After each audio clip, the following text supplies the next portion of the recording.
예, 안녕하세요. 지금부터 클래스 시작하겠습니다. 저는 TBMJ는 필업학이고요. 대부분의 클래스를 제가 좀 담당해서 하고 있습니다. 오늘 펩사로 시작을 할 거고요. 펩사 컨설턴트로 관심 있으신 분들이 대부분 많이 들어오신 것 같아요. 그래서 오늘 첫 시간은 펩사 시작을 하고요. 펩사만으로서 클래스가 한 서너 시간은 아마 들으셔야 될 겁니다. 그리고 펩사를 하려면은 일단 텍스 문제를 알아야 되기 때문에 저희가 목요일부터 텍스 클래스가 있어요. 텍스 클래스에 처음에는 템폴이나 이렇게 텍스 보고하는 서류들을 보는 방법에 대해서 좀 공부를 할 거고요. 저희가 사실은 같이 이 클래스가 사실은 원래 이제 에이전트들을 위한 클래스입니다. 그렇지만 에이전트를 이제 시작하시는 분들과 또 한번 들어보겠다, 이제 관심을 갖고 생각을 해보려고 하시는 분들도 maybe 조인이 되셨을 거예요.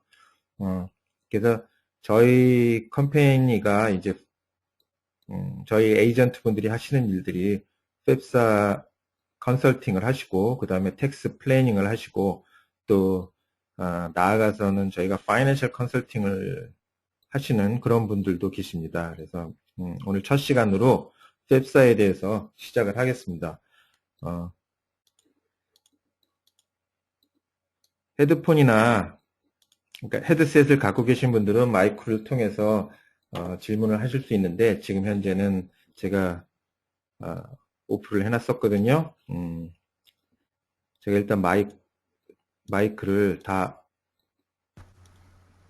풀어놓겠습니다. 그러면 한번 왜냐하면 또 이 클래스를 진행하면서 대답이 있는 게 좀 좋아서 피드백을 좀 해주시면 감사하겠어요.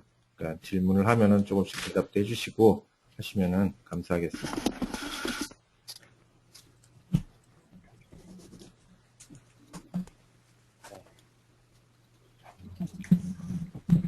그럼 클래스 시작하겠습니다. 펩사란 무엇이냐?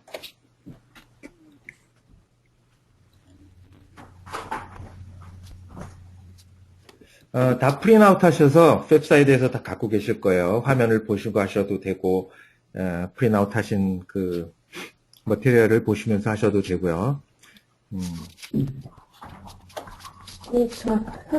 자녀가 10학년, 11학년, 12학년에 혹시 있으신 분들 계세요? 이제 제가 말하는 게 들립니다. 말씀하시면 제가 들을 수 있거든요. 혹시 마이크가 있으신 분은 말씀을 하셔도 됩니다. 혹시 10학년, 11학년, 12학년에 자녀가 있으신 분 있으세요? 예.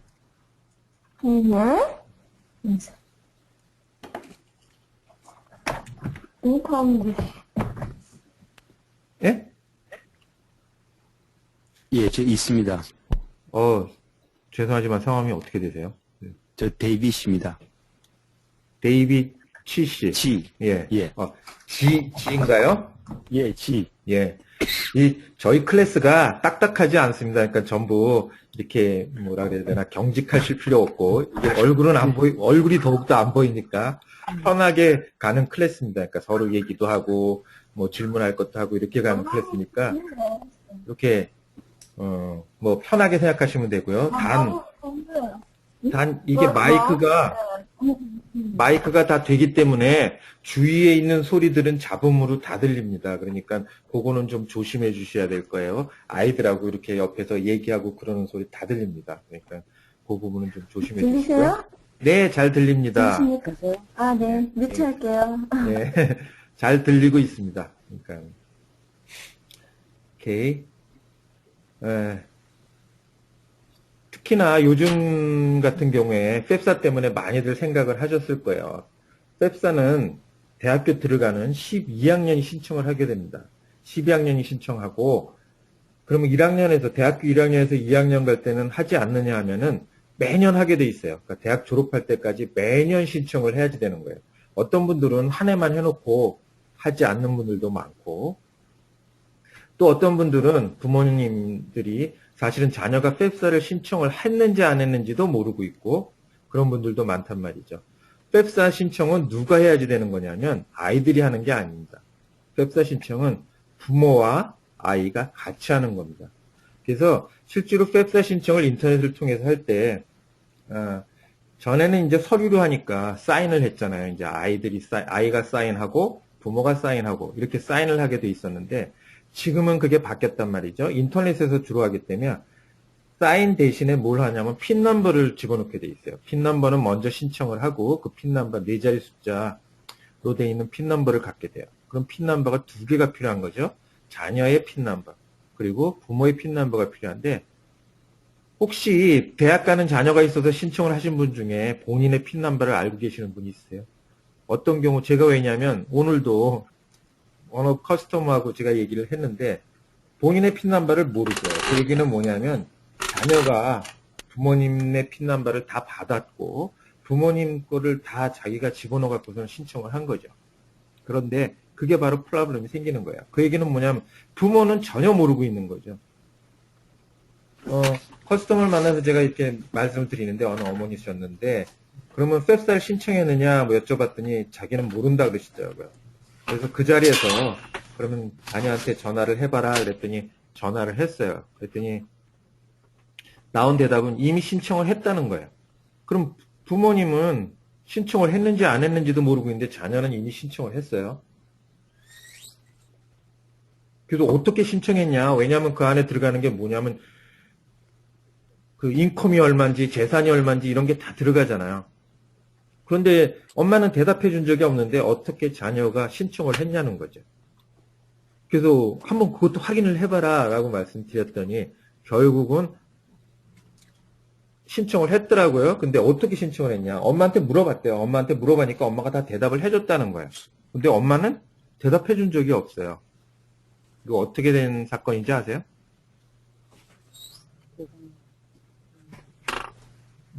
어떤 일이 있었냐면은 엄마는 드라마를 보고 계셨고 옆에서 신청을 하면서 아이는 컴퓨터 앞에 앉아서 물어본 거예요. 엄마한테. 우리 인컴이 얼마냐? 그랬더니 4만 불. 뭐 그러면 재산이 어떻게 되냐? 재산이 없어. 뭐 이런 식으로 대답을 했고 그 대답을 듣고 아이는 그대로 그냥 입력을 했다는 거죠. 그래서 잘 받았으면 괜찮은데 그죠? 잘 받았어도 문제가 되는 거는 만약에 거짓말을 했다면 그게 또 문제가 되는 거거든요. 그렇기 때문에 펩사는 정확하게 잘 해야지 돼요. 우리 텍스 신청할 때, 텍스 보고할 때는 정확하게 영수증도 챙기고 뭐 어떻게 이렇게 생각하잖아요. 그런데 펩사는 그런 걸 안 한단 말이에요. 펩사 신청에서 신청을 잘하는 것과 잘못하는 것의 차이가 어느 정도 나냐면 제가 도와드린 커스텀 한 분이 어떤 일이 있었냐면요. 대학교 1학년 다닐 때 이제 저를 만났어요. 그 부모님을 제가 만났는데 어머니하고 이제 제가 얘기를 하는 과정에서 그 학생이 어딜 다니고 있었냐면 UC 버클리 1학년에 재학 중이었어요. 그 학교에서 받은 돈은 토탈 합해서 11,000불 정도를 받고 있었습니다. 그 중에 5,000불 정도는 안 갚아도 되는 돈, 갚지 않아도 되는 돈이었어요. 어느 분 마이크가 많이 그거 돼서 거기서 막 잡음이 많이 나는데.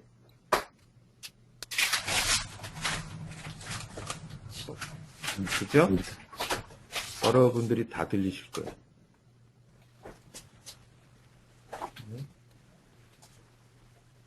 자, 그래서 그분이 그랬단 말이에요. 11,000불 중에 한 5,000불 정도는 갚지 않아도 되는 그런 돈을 받고 계셨었어요.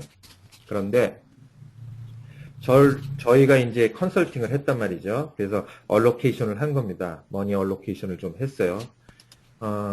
그렇게 해서 2학년 올라가면서 이제 펩사 신청을 저희가 대신 해줬고, 그래서 받게 된 금액이 얼마냐면 11,000불에서 22,000불로 늘어났어요.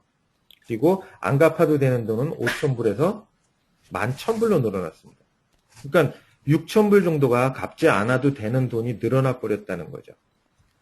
어떻게 그런 일이 있을 수 있느냐? 사실은 지금 배우시고 이걸 활용하시면 충분히 그런 일이 생깁니다. 그리고 어려운 일이 아니에요, 사실은. 그래서 그런 부분들을 우리가 이제 같이 배우실 거고 어떻게 과연 그런 게 일어날 수 있는지 이제 같이 보실 거예요. 이제 처음부터 이제 화면을 보면서 같이 보겠습니다. 그럼 펩사란 무엇이냐? 펩사는 말 그대로 거기 스탠포가 있죠. Free Application for Federal Student Aid 이렇게 돼 있죠. 여기요. Free Application for Federal Student Aid. 그리고 펩사는 연방정부 학자금, 연방정부의 학비 보조 프로그램으로 이를 통해서 연방정부의 무료 학자금이 그랜트예요. 그랜트하고 싼 이자의 각종 정부융자, 학교에서 일하며 공부하는 프로그램, 워크스터디라고 얘기하죠. 워크스터디. 그 다음에 일부 장학금까지 모두 한 번에 신청하는 유용한 제도입니다. 우리가 학생이 학교에 가게 되면 장학금을 받게 돼요. 이 장학금이 공부를 잘해서 받는 장학금도 있습니다. 그렇지만 공부를 못하더라도 받게 되는 장학금이 더 많다는 거죠. 그 장학금은 학비가 부족하기 때문에 받게 되는 장학금이에요. 그래서 펩사는 가장 기본적인 신청서고요. 미국 디파트먼트 오브 에듀케이션에서 관장하고 있고 연방정부와 주정부의 학자금 보조는 이 신청 양식에 의하여 산출된다. 그랬습니다. 신청은 12학년 1학기가 지난 1월 1일부터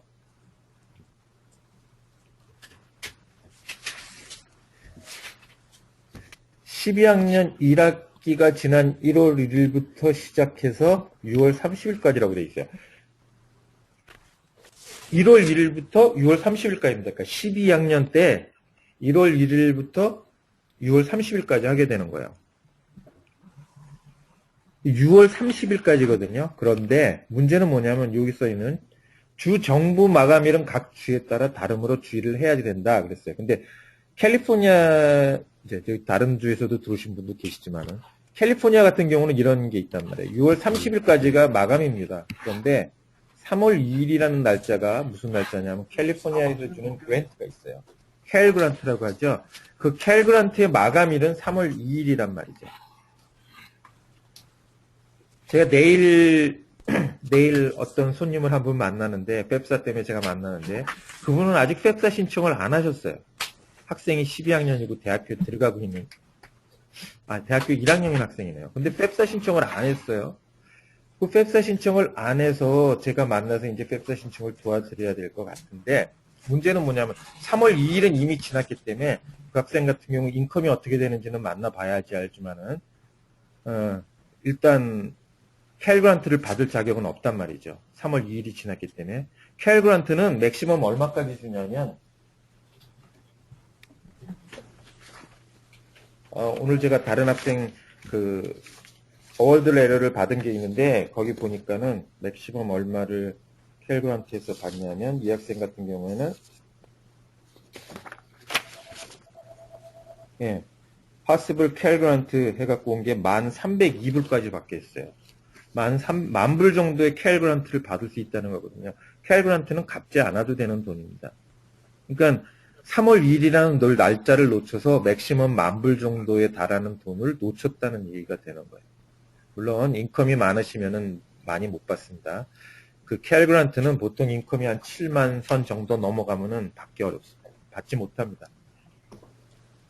그 인컴이라는 거는 또 전체 인컴을 얘기하는 게 아니라 AGI라는 부분을 갖고 얘기하는 건데 그 AGI에 대해서는 좀 이따 다시 설명을 할게요. 그 다음에 CSS 프로파일. CSS 프로파일은 컬리지 보드에서 관장합니다. 아까 펩사는 어디서 한다 그랬죠? 디파트먼트 오브 에듀케이션에서 관장을 하는데 CSS 프로파일은 컬리지 보드에서 관장을 하고요. 미 전국에 600여 개의 사립대학이 가입되어 있습니다.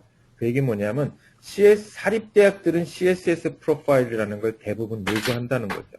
우리가 공립대학을 갈 때, 주립대학을 갈 때는 펩사만 신청을 하면 됩니다. 그렇지만 사립대학을 갈 때는 그 사립대학에서 CSS 프로파일을 요구하는지 안 하는지 알아야지 되고 CSS 프로파일 이외에도 또 다른 서류들을 요구하기 때문에 그 부분들을 잘 봐야 된다는 거죠. 그래서 이 사립대학교들은 학교 자체 펀드에서 지급하는 학자금 보조는 이 양식에 의거해서 산출한다 그랬죠. 사립학교는 페더럴에서 주는 거에 대한 관련된 것들은 뭘로 하냐면 위에 있는 펩사로서 관리를 하고 그 이외의 것, 학교 자체에서 주게 되는 돈들은 CSS 프로파일에 의거해서 산출한다는 거예요.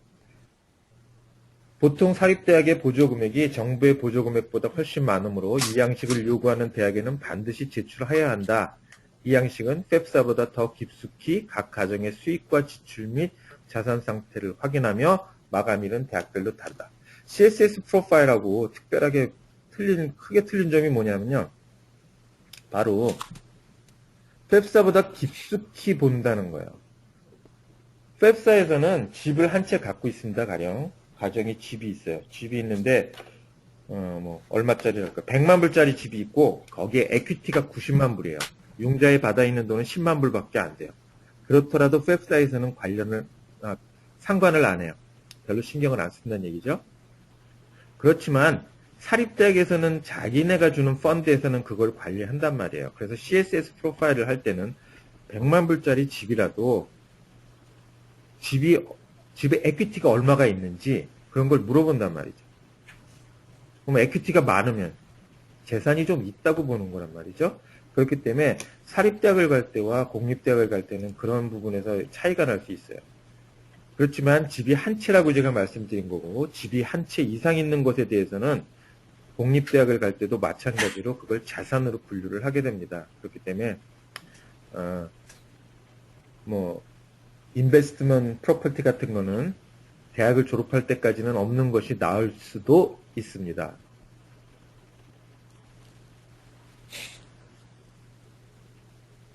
혹시 중간에 질문하실 게 있으시면 적어 놓으셨다가 나중에 질문하시면 제일 좋고요. 그런데 지나가면은 잊어먹을 것 같다. 그러신 분은 그냥 바로 질문을 하셔도 됩니다. 그 다음에 컬리지 어플리케이션도 있죠. 세 번째. 그래서 위에 언급한 양식 이외에 대학에서 별도로 요구하는 양식도 있습니다. 그래서 주립대학의 경우는 펩사만 제출하면 되지만 사립대학의 경우는 천차만별이다 그랬습니다. 여러 가지가 있다는 얘기죠.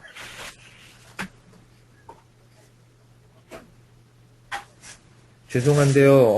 어느 분 거에서 좀 이렇게 잡음이 많이 들리고 있습니다. 지금. 제가 일단 그러면 마이크는 언뮤트 해놓을 테니까요. 뮤트를 좀 하셨으면 좋겠어요. 네. 질문하실 분 있으시면은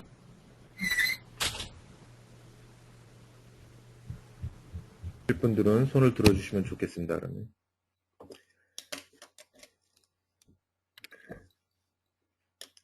대학에 따라서 펩사 CSS 프로파일, 컬리지 어플리케이션 중 한 개 또는 또 여러 개 다를 요구할 수도 있어요. 그렇기 때문에 하실 때마다 조심을 하셔야 됩니다. 각자 신청을 하실 때 조심을 해서 신청을 하셔야 돼요. 그러니까 펩사는 자녀가 신청하는 게 아니라고 제가 말씀을 드렸어요. 그러니까 항시 보실 때 자녀한테만 맡기지 마시고 부모님들이 보셔야 되고 바로 그런 부분들을 저희가 배우게 되는 거죠. 배워서 그런 부분들을 알려드려야 되는 거고요. 다음 페이지 넘어갈게요. 펩사 신청서 작성. 펩사 신청서를 작성할 때는 전에는 여기 보시듯이 화면에 나와 있는 이제 페이퍼로 했단 말이에요. 페이퍼로 할 때는 써서 사인을 했었지만 요즘 페이퍼로 안 하고 전부 인터넷에서 합니다. 인터넷에서 다 하기 때문에 작성 시 필요한 자료는 여기 보시듯이 소셜 시큐리티 번호, W2 폼, 이런 것들이 들어갈 거고요. 은행 명세서나 증권, 채권에 대한 기록, 이런 것들은 재산에 대한 거를 보기 때문에 필요한 것들이죠. 세금에 대한 질문이 주로 많지만 펩사 서류 제출 전에 세금 보고를 반드시 마쳐야 할 필요는 없습니다. 예상 수입을 가지고 하면 되거든요. 전년도 기준, 전년도에 보고하신 그 기준으로서 세금 보고 신청을 하면 되고 세금 보고를 마친 다음에 들어가셔서 컬렉션 하시면 됩니다. 컬렉션 하시면 됩니다.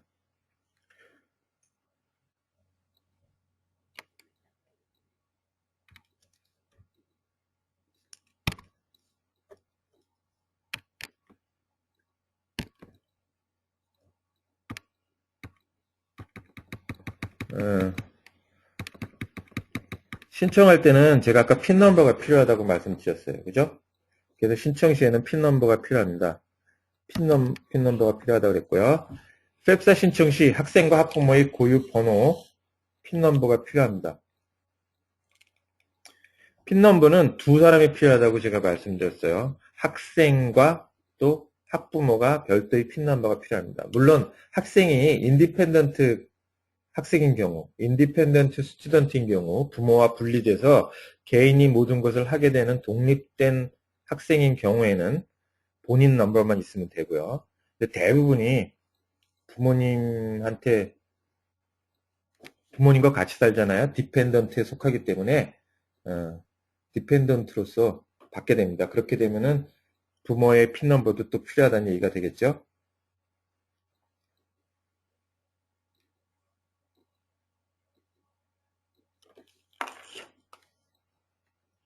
핀 넘버는 이메일로 먼저 신청합니다. 핀 넘버는 뭐 꼭 12학년이 돼야지 신청하는 게 아니고요. 애니타임 핀 넘버는 미리 신청해 놓을 수도 있는데 뭐 12학년 때 신청하면 될 거고요. 핀 넘버는 이메일로 신청을 하게 되고 그 이메일에 따라서 보내면은 이틀이나 3일 후에 정확하게 컨펌을 해줍니다. 본인이 정할 수도 있고요. 본인이 정하지 않으면은 Department of Education에서 핀 넘버를 정해서 보내주게 됩니다. 그래서 핀 넘버를 받고 그렇게 펩사 신청을 하면은 펩사 신청에 따라서 오게 되는 게 뭐냐면 SAR예요. SAR. SAR가 Student Aid Report라고 되어 있죠. Student Aid Report가 옵니다. Student Aid Report는 펩사 접수 후에 2, 4주 정도 되면은 연방정부에서 받게 되는데요. SAR에는 보조받을 액수와 가족이 부담해야 되는 학비인 예상 가정 부담금이 표시되어 있습니다. 중요한 게 이 EFC입니다. 예상 가정 부담금. 가족이 얼마나 부담할 것이냐를 결정해 주는 게 바로 펩사입니다. 펩사를 신청하면은 얼마를 가족이 부담해야 된다 하고 결정을 해준다는 거죠. 그러면 이 예상 가정 부담금이 왜 중요하냐면 예를 한번 들자면 이제 어디 해볼까 UC 얼바인 이제 여기는 공립대학입니다. UC 계열이고요. 사립대학 같은 경우에 어디를 해볼까요? 뭐 NYU 이렇게 두 학교가 있다고 가정을 했을 때 NYU의 학비는 요즘 55,000 정도까지 가는 것 같아요. 1년 학비가 55,000달러 정도 됩니다. UC 계열은 한 3만 불 정도 보시면 될까요? 그럼 주립대학은 3만 불 정도고 사립대학은 보통 55,000불 정도가 된다는 얘기예요.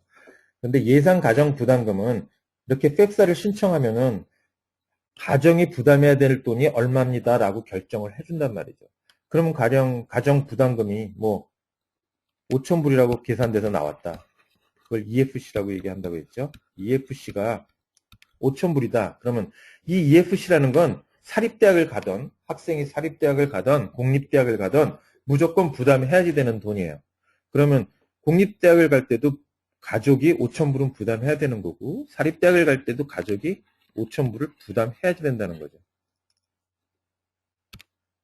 그죠? 그러면은 UC를 가려면은 필요한 돈, 니드 베이스라고 얘기를 하는데 이 학교를 가기 위해서는 공립대학을 가기 위해서 지금 필요한 돈이 25,000불이 있어야지 이 학교를 갈 수가 있는 거잖아요. NYU 사립대학을 가려면 이제 돈이 필요한 게 5만 불이 필요하다는 거예요. 그죠? 그러면은 대부분이 부모님들은 다 생각하는 게 어떠냐면 사립대학 거기 보내려면 돈이 어딨어 그렇게 생각을 하는데 그렇지 않다는 거예요. 왜냐하면 사립대학은 자체 돈도 많다는 얘기죠. 학교 자체가 갖고 있는 펀드가 많기 때문에 많은 돈을 해줄 수가 있습니다.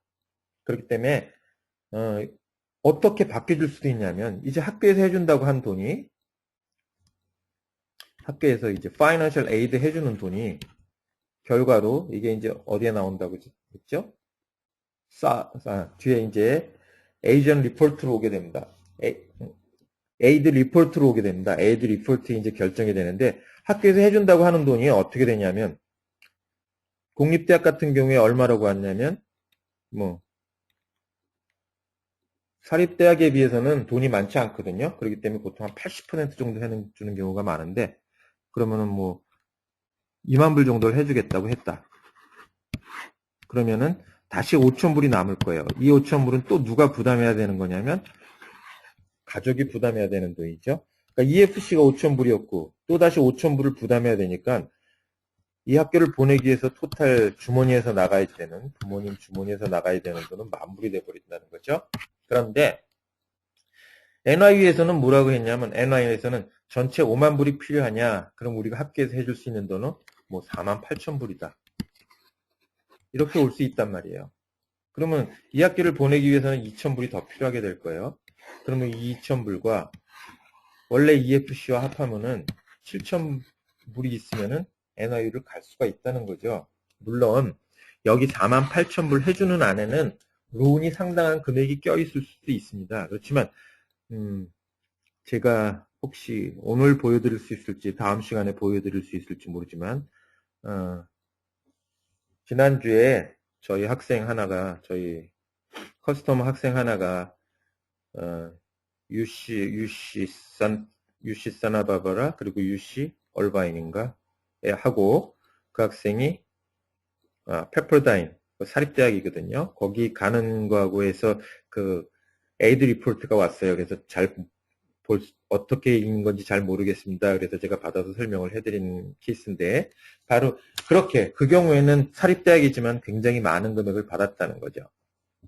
그래서 꼭 사립대학을 보내는 것이 돈이 많이 든다 그것만은 아니라는 거예요. 어떤 때는 공립대학을 보내는 게 오히려 주머니에서 나가는 돈은 더 많아질 수도 있다라는 거를 생각하시면 돼요.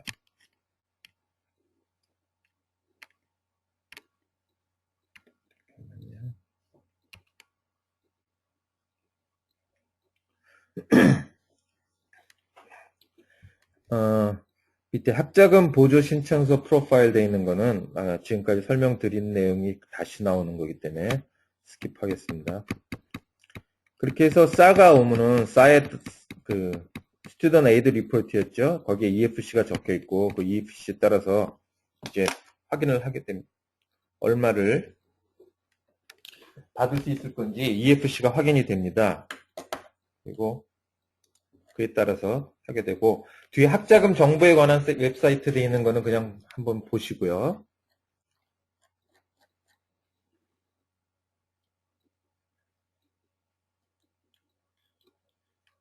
신청시 유의사항, 신청시 유의사항. 대학에서 학자금 보조를 신청할 때, 결정할 때 가장 먼저 살피는 것이 학자금 보조 신청서를 통해 나타난 개인별 경제 상황이다. 그랬습니다. 가장 중요한 두 가지 변수를 뽑자면 EFCX와 학생이 경제적으로 독립되었는지 부모의 지원을 받는지 여부라고 했어요. 디펜던트냐 인디펜던트냐는 거예요. EFC는 예상 가정 부담금입니다. 예상 가정 부담금은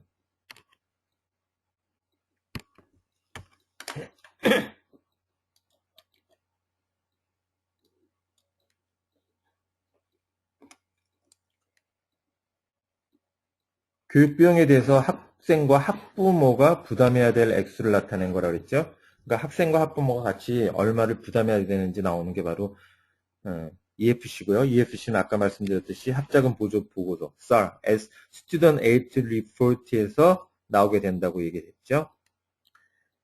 칼리지 보드 웹사이트에서 EFC 계산기를 통해서 대충의 EFC가 얼마 될지는 계산을 할 수는 있습니다. 하지만 정확한 거는 정확하게 신청이 됐을 때가 확실하게 알 수 있겠죠. 그러면 좀 아까 제가 사립대학과 공립대학을 예를 들어서 설명을 했지만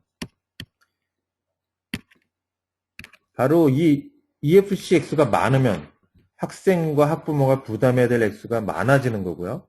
이 EFC가 적으면 부담금이 적어진다는 얘기죠. 그러니까 EFC가 적으면 적을수록 좋은 거예요. 그죠?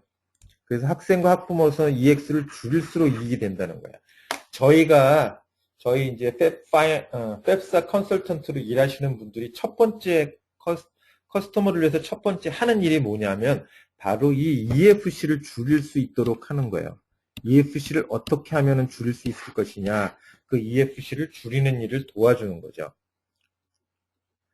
따라서 펩사 양식을 기입할 때 세금 보고서를 작성할 때와 마찬가지로 주의 깊게 살피고 예상 가정 부담금이 늘어나지 않도록 해야 한다 그랬습니다. 그렇다고 수입이나 재산을 일부러 낮춰서 기입하는 것은 불법일 뿐 아니라 IRS나 교육부의 조사 대상에 오를 수 있으니 주의해야 한다 이렇게 나와 맞죠? 그러면 인컴을 거짓말해서 실제로는 10만 불인데 한 7만 불이라고 했다면 그게 어떤 문제가 생길 거냐는 거죠. 물론 모르고 지나갈 수도 있습니다. 다 일일이 다 보는 게 아니기 때문에 모르고 지나갈 수도 있는데 대부분이 요즘 같은 경우에는 학교들이 전부 그 펀드가 적기 때문에 얼마를 해준다고 하면서 뭘 요구하냐면 작년도 세금 보고한서를 그 작년과 그 전년도 세금 보고한 거를 요구를 하게 돼요. 그러면 그 세금 보고하는 서류, 텍스 보고하는 게 텍스는 어떻게 관련이 되는가를 한번 보면 중요한 게 가령 지금 12학년이라고 해보자고요. 지금 12학년인 학생, 금년도에 대학을 가는 학생입니다. 그러면 2010년 9월 달에 1학년이 되겠죠? 그러면 이 학생 같은 경우 2010년 9월에 1학년이 되는 학생 같은 경우 제일 중요한 텍스 보고는 언제냐면 그 전년도인 2009년도 겁니다. 그 다음에 또 한 가지 더 여기서 2008년도 거까지 요구를 하는 경우가 많다는 거죠. 그래서 펩사는 언제부터 준비를 하면 되느냐? 12학년 1월 1일부터 6월 30일까지 신청을 하는 거니까 12학년 되면서 12학년 9월 달에 그러니까 지금 이 학생 같은 경우는 2009년 9월 달부터 준비를 하면 되는 거 아니냐? 그게 아니고요. 펩사는 언제부터 준비를 해야 되냐면 늦어도 11학년 때부터 준비를 해야 되는 거고 보통의 경우 10학년 때부터 준비를 해나가야 된다는 거예요. 왜냐하면 10학년 때 관련된 텍스 보고가 2008년도고 11학년 때 관련된 텍스 보고가 2009년도 텍스 보고가 되기 때문에 그렇습니다. 그래서 10학년 때부터 펩사는 시작하는 것이다. 펩사를 위해서 12학년 때 준비하는 게 아니라 펩사는 10학년 때부터 준비해 나가는 것이다 라고 생각을 하시면 돼요. 그러면 12학년 때 하면은 이미 늦어서 아무것도 못하느냐? 그렇지는 않습니다. 그렇지만 할 수 있는 부분이 극히 적어진다는 거죠. 그러니까 전체에서 움직일 수 있고 조정할 수 있는 부분들이 50% 이하로 떨어지게 됩니다. 게다가 재산에 대해서는 거의 손을 댈 수가 없다는 얘기죠. 뭐 집이라든지 이런 부분들은 어떻게 조정해 볼 수 있는 방법이 없어진다는 거죠.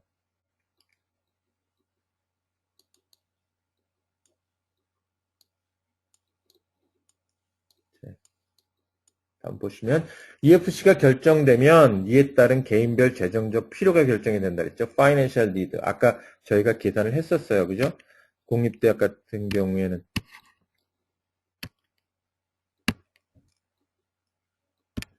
25,000이었고 그죠? 25,000에서 5,000 정도가 EFC로 나왔다면은 여기에 나머지 되는 이 2만이 바로 뭐냐면 Financial need예요. need base라고 얘기하고 개인별 재정적 필요 금액이 결정이 된다. 이는 생활비를 포함한 대학 학비에서 EFC를 뺀 금액이다. 그랬습니다. 대학 학비가 25,000이다, 3만 불이다, 뭐 55,000이다 이렇게 결정되는 거는 튜이션만 결정되는 게 아니에요. 튜이션만 포함이 되는 게 아니고 학생들이 필요한 그 학비라는 거는 튜이션과 여러 가지가 다 포함이 되는 거예요. 튜이션, 뭐 도움 비용, 책값, 트랜스포테이션, 학교에 다녀야 되는 fee, 또 거기다가 플러스 마지막 뭐까지 되는 거냐면 학교를 다니면서 일부 조금 쓰게 되는 그 용돈 금액까지가 다 합해지는 거예요.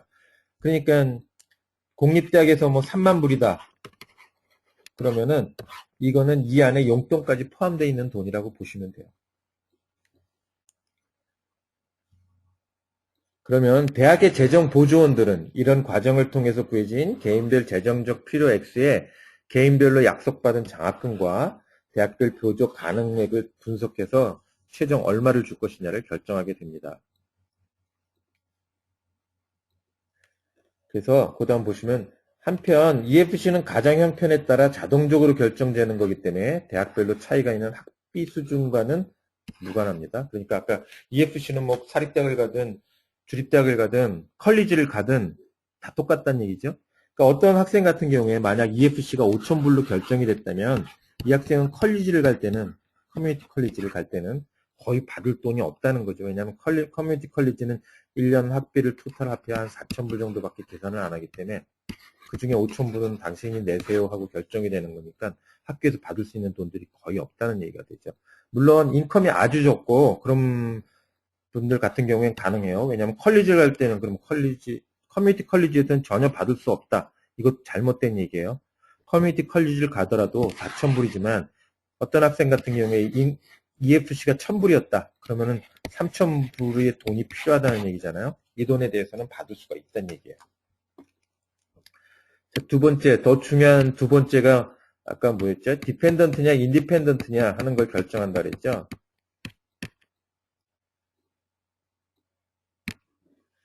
그러면 학생이 경제적으로 독립되었는지 부모의 지원을 받는지 여부도 되게 중요하다고 했습니다.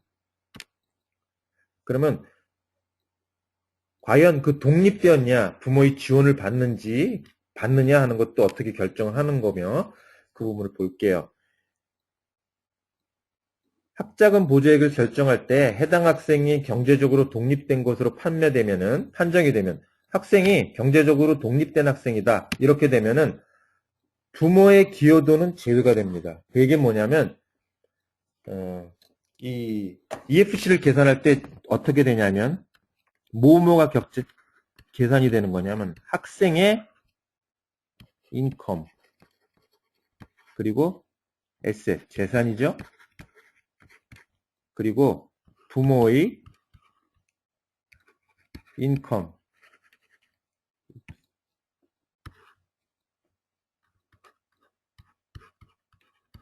부모의 인컴과 부모의 또 에셋이 관련이 되게 되는 거예요.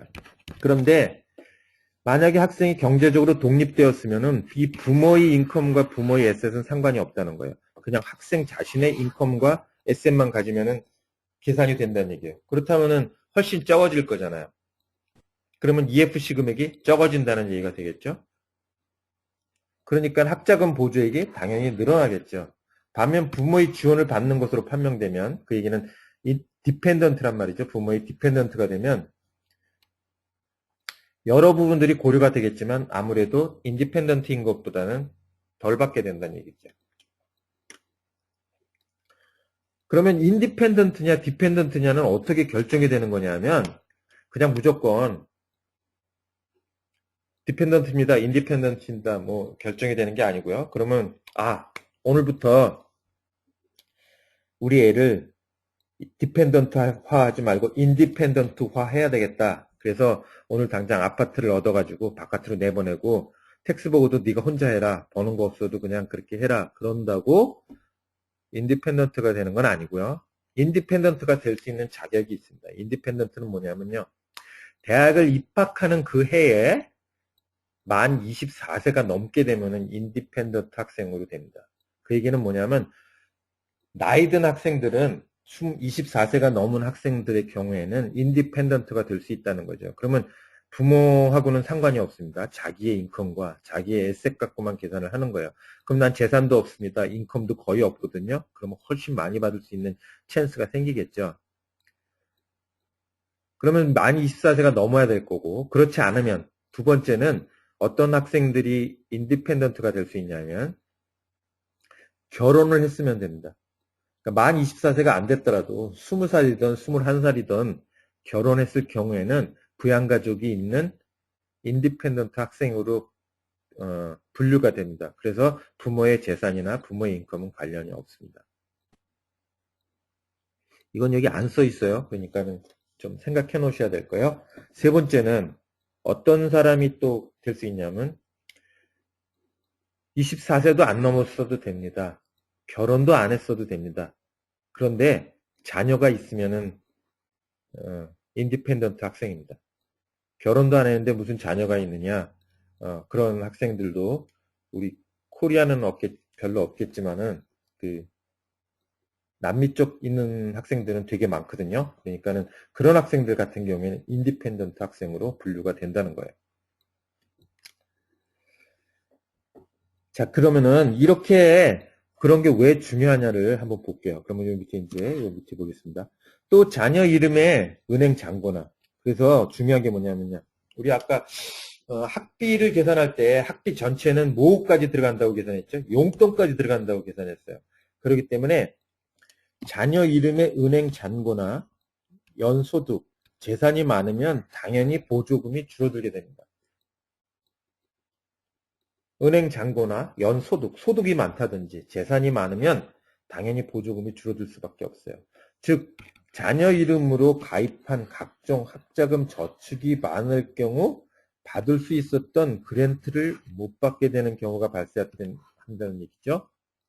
규정에 따르면 재정보조 신청 당시 학생의 이름으로 재산이 있을 경우 그 재산의 몇 퍼센트냐면 35%, 학부모 전 재산의 5.6%, 5.64% 정도가 되는 걸로 알고 있습니다. 범위에서 학비 지출 내역으로 잡히게 돼요. 부모 같은 경우는 특히나 이 중에서 5.64% 되는데 예외 금액이 있습니다. 해당되지 않는 예외 금액까지 선을 넘는 건데 예외 금액이 많지는 않아요. 재산의 35%는 얘기는 가령 이렇게 해보자고요. 자녀 이름에 은행 잔고가 있어요. 자녀 이름으로 은행이 얼마 있냐면 한 2만 불 있다고 해볼까요? 할아버지 할머니가 돈이 많으셔가지고 돈을 줬단 말이에요. 요즘은 또 에스테이트 텍스를 피하느라고 상속세죠. 상속세를 피하느라고 또 그리고 증여세를 피하느라고 할아버지가 손자한테 돈을 미리 주는 경우도 많습니다. 2010년 같은 경우에 1년에 13,000불까지는 증여세 없이 기프트 텍스 없이 줄 수가 있거든요. 그렇기 때문에 그렇게 미리 주는 경우가 있어요.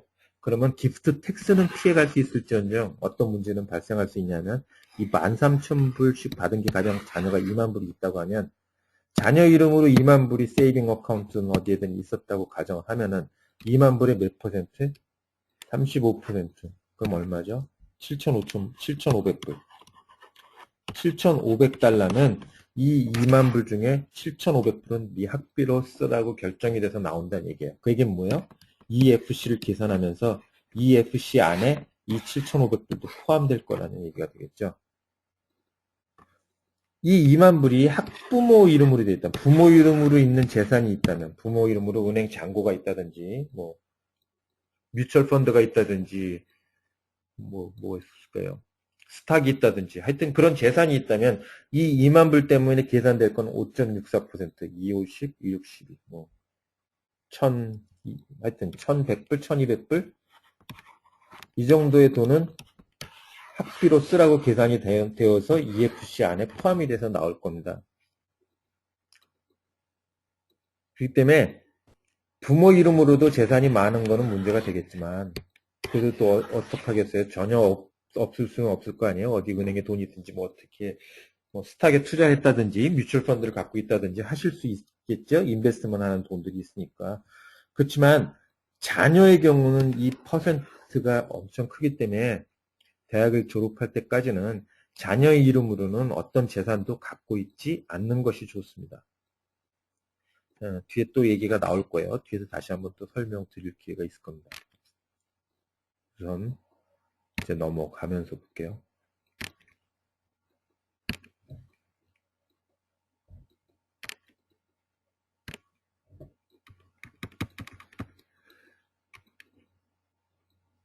그렇게 해서 신청을 하고 나면은 학교에서 오게 되는 게 이제 어워드 레터가 오게 됩니다. 어워드 레터는 대학에서 보내주는 거예요.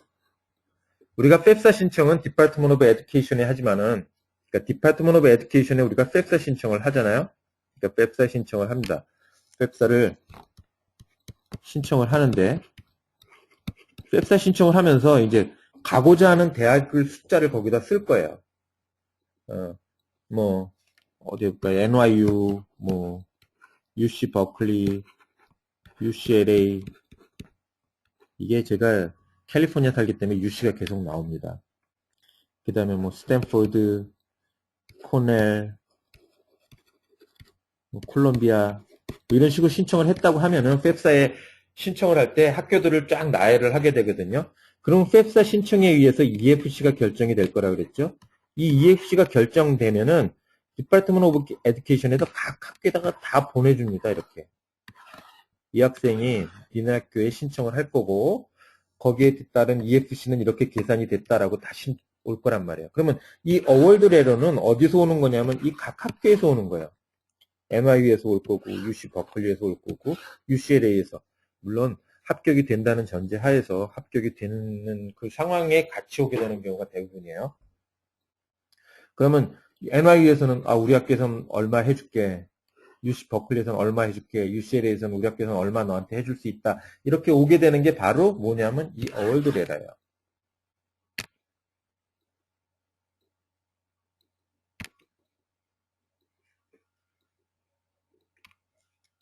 그래서 대학에서 보내온 어월드 레러에 어월드 레러에 또 이제 그게 또 다 만족스럽지 못하다 하면은 어필을 할 수 있습니다. 어필을 또 해볼 수도 있어요. 그래서 뭐 집안에 환자가 있어서 의료비가 많이 나갔다든지 아니면 갑자기 아버지가 레이오프 당했다든지 뭐 그런 얘기들을 좀 하면은 조금 더 받을 수 있는 찬스가 생겨요.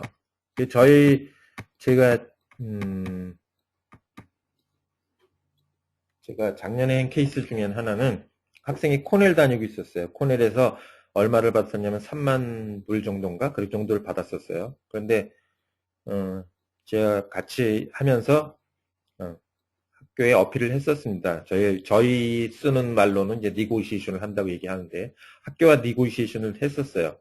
그래서 학교와 니고시에이션을 해서 더 받게 된 금액이 5,000불을 더 받게 됐어요. 5,000불을 더 받았고 그 5,000불 중에 3,000불은 스칼라십으로 받았기 때문에 안 갚아도 되는 돈이 됐고 2,000불은 론으로 해서 그렇게 더 받게 됐어요. 그러니까 한번 얘기 잘해서 그렇게 더 받을 수 있다면 좋은 거 아니겠어요? 근데 무조건 그냥 어필한다고 되는 게 아니라 좀 적절한 그런 표현들을 써야지 되니까 그런 부분들을 저희가 도와주는 거죠. 그렇게 에이전트로 일하시는 분들, 이제 컨설턴트로 일하시는 분들 예를 들을 때 이제 그런 걸 배우게 되고 그런 어필할 수 있는 그런 방법에 대해서도 또 아시게 됩니다. 그래서 월드 레러가 오게 되고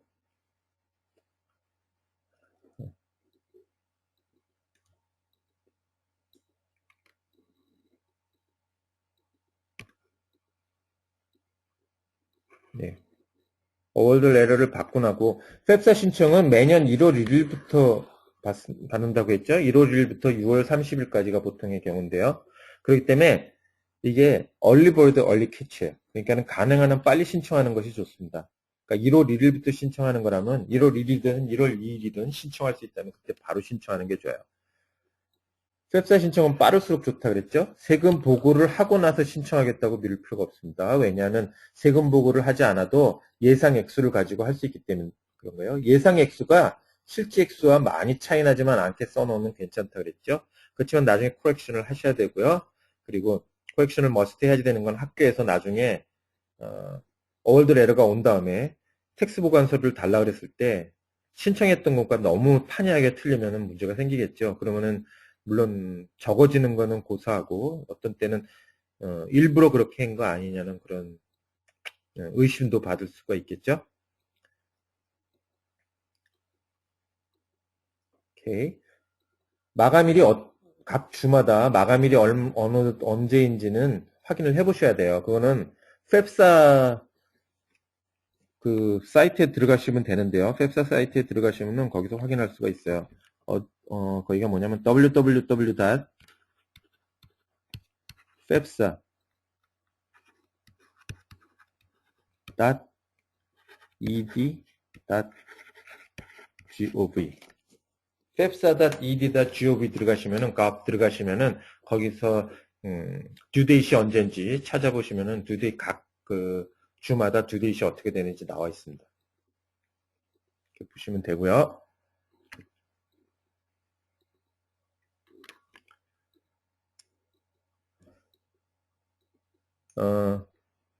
여기까지 본 거에 대해서 일단 제가 질문을 하실 게 있으면 질문을 받겠습니다.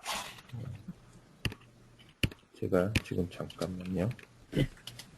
다 마이크도 풀어놨어요. 그러니까는 마이크가 없으신 분은 이제 채팅 쪽에서 퀘스천이나 채팅 쪽에서 물으시면 되고요. 또 마이크가 있으신 분은 마이크를 통해서 질문하시면은 제가 답변드리겠습니다. 질문 있으시면 질문하세요.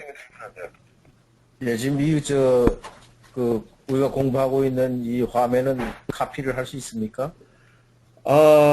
카피는 못 하십니다. 이게 이제 제가 클래스를 하면은 저희가 리코딩을 합니다. 제가 리코딩을 하는데, 리코딩 한 거를 제가 바로 이렇게 다 이렇게 에브리바디 원하시면 다 보내드리지는 못해요. 왜냐하면 이게 사실은 그 안에는 저희 이게 에이전트를 위한 클래스고 컨설턴트를 위한 클래스이기 때문에 컨설턴트들이 하셔야지 되는 그 부분들이 다 포함이 돼 있어서 너무 노출이 되는 거를 사실 원치 않거든요. 그래서 꼭 필요한 경우가 아니면은 저희가 이렇게 보내드리지는 않습니다. 꼭 필요하게 되는 경우가 있으면은 개인적으로 말씀을 하시면 제가 보내드릴 수는 있습니다. 그리고 지금 현재 어느 분이요 마이크하고 스피커하고 따로 돼 있어요. 그래서 제가 헤드셋을 말씀드리는 거거든요. 그러면 스피커로 나온 게 다시 마이크로 들어와서 이렇게 에코가 생깁니다. 그래서 오늘 첫 클래스에서 잘 그런 게 준비가 안 되겠지만 헤드셋을 준비하시는 게 좋습니다. 그래서 혹시 다른 질문 있으신 분 해주세요. 저 학부모 전 재산의 5.6% 범위 내에서 페이를 한댔는데요. 예. 제가 며칠 전에 회의 캘큘레이터를 해갖고 봤더만 거기는 12%가 나오는데 그거는 학부모 한 사람당 5.6%입니까? 아니면 부부별로? 아니요, 그건 부모가 5.6%. 합해서 계산해서 5.64%입니다. 거기 12% 계산돼서 나오지만은 그게 안에서 예. 캘큘레이션이 다 되고 나면은 결국은 계산되는 게 5.64% 정도가 계산이 됩니다. 알겠습니다.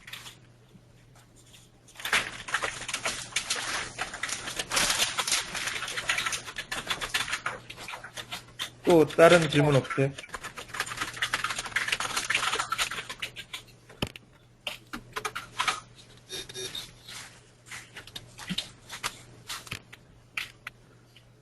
그리고 인컴이 있는 거에 관련돼서 좀 볼게요.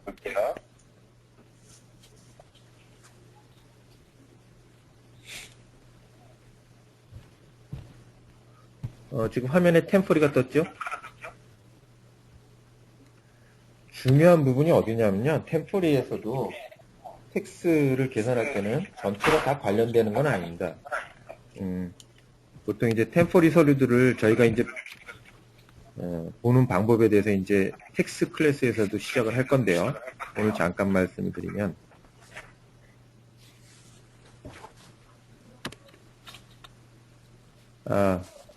에코가 생기죠? 제가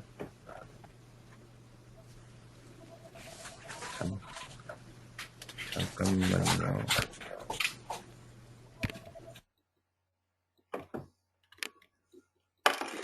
네, 템포리 서류에서 보면은 템포리 보는 법에 대해서 이제 나중에 하겠지만은 보통 인컴이 있으면은 월급 받으시는 분들은 여기 7번에 다 적힐 겁니다. 웨이지, 셀러리, 팁까지 해서 여기 금액이 얼마가 적히게 될 거예요. 그게 W2로 받으시는 분들은 다 여기에 돈이 관련이 될 거예요. 그 다음에 개인적으로 셀프 인플로이드 하시는 분들, 그런 분들 같은 경우는 비즈니스 인컴으로 해서 어태치, 스케줄 C라는 거를 어태치 시켜서 여기에 얼마를 번다고 나올 거예요.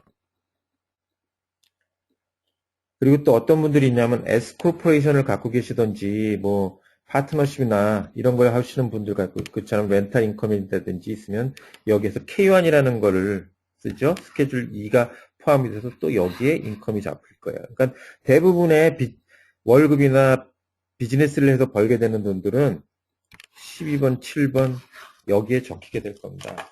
그래서 이게 다 인컴이 합해지면은 토탈 인컴이 여기 적힐 거예요. 이게 토탈 인컴이에요. 그런데 펩사에서 보는 거는 이 토탈 인컴이 아닙니다.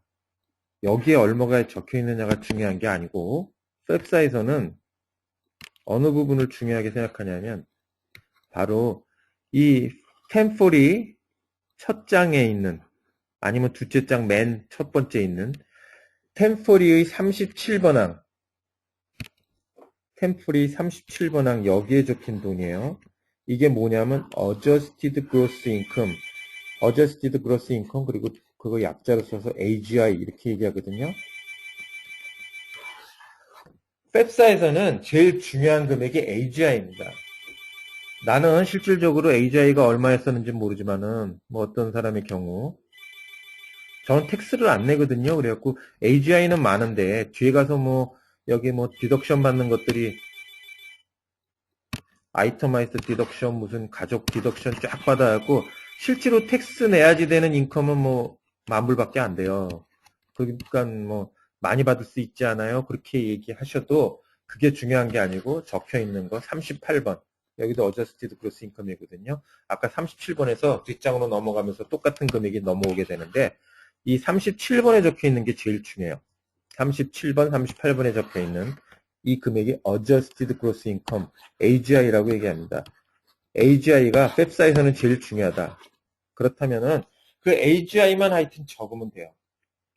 그 이제 또 그게 나오긴 하겠지만 말씀들이 잠깐만요.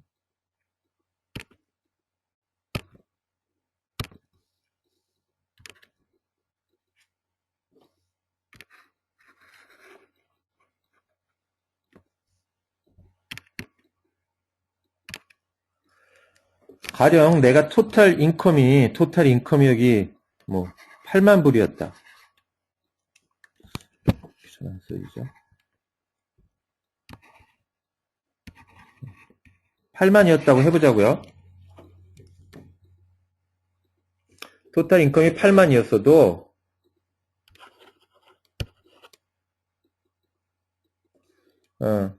여기 37번에 나오는 요 금액이 적기만 하다면 되는 거예요. 그 얘기 뭐냐면 Adjusted Gross Income이라는 게 있습니다. Adjusted Gross Income은 뭐냐면 이 실질 토탈 인컴에서 어저스트를 해주는 거예요. 그래서 빼주는 금액들이 되는 거죠. 여기서 빼주는 금액이 생기게 되고 그 금액에서 그 금액을 뺀 여기 37번에 있는 Adjusted Gross Income이 적어지면 된다는 얘기죠.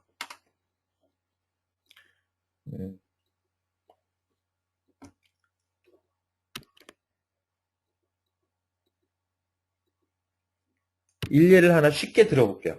어떤 게 있냐면 제가 아까 캘 그란트를 받을 수 있는 금액이 7만 불 정도라고 7만 불 선이라고 얘기했습니다. 그거는 여기가 7만 불이 아니고 21번 토탈 인컴이 7만 불은 상관이 없고요. 그게 아니라 37번 어저스티드 그로스 인컴이 얼마냐가 중요한단 말이죠. 그러면 어떤 분이 있는데 토탈 인컴이 가령 7만 5천이었다고 가정해 보자고요.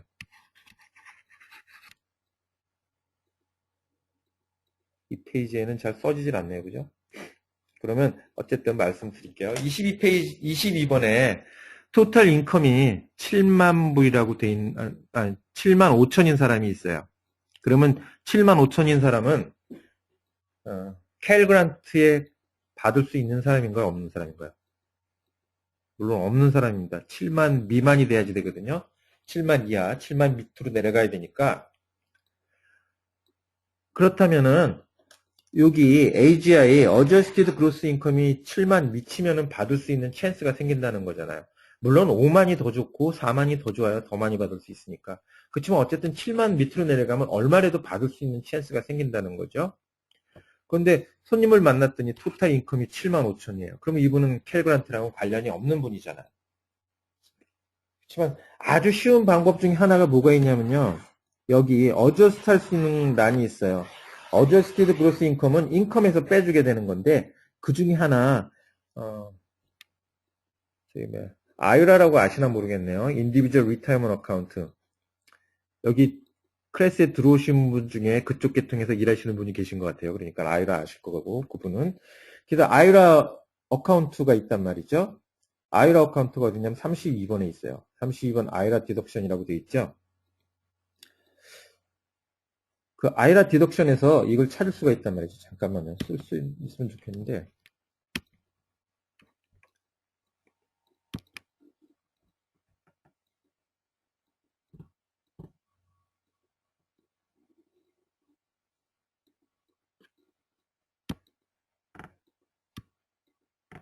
잠깐만요. 잠깐만 기다려봐 주세요.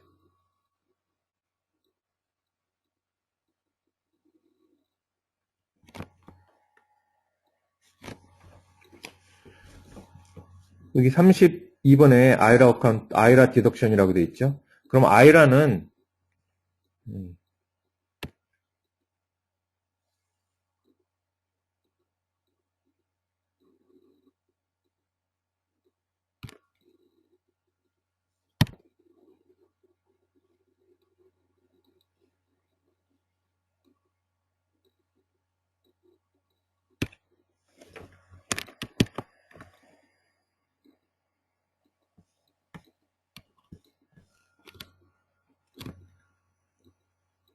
아이라 어카운트는 한 명당 얼마를 넣을 수가 있냐면 2010년 같은 경우, 2009년, 2010년 같은 경우에 5,000불씩 넣을 수가 있습니다.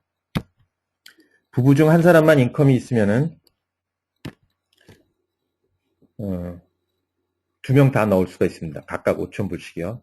50세가 지났으면은 6,000불까지 넣을 수가 있습니다. 1,000불은 캐첩이라고 해서 1,000불을 더 넣을 수 있도록 해줘요.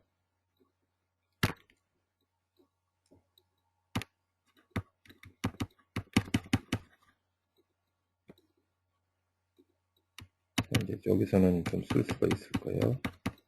다시 22번 항목 토탈 인컴이 있는데 토탈 인컴이 얼마라고 가정을 하냐면 아까 7만 5천이었다고 가정을 해보자고요. 뭐 여기 어디서 생겼든 간에. 그러면 AGI인 37번 항이 중요하다고 그랬잖아요.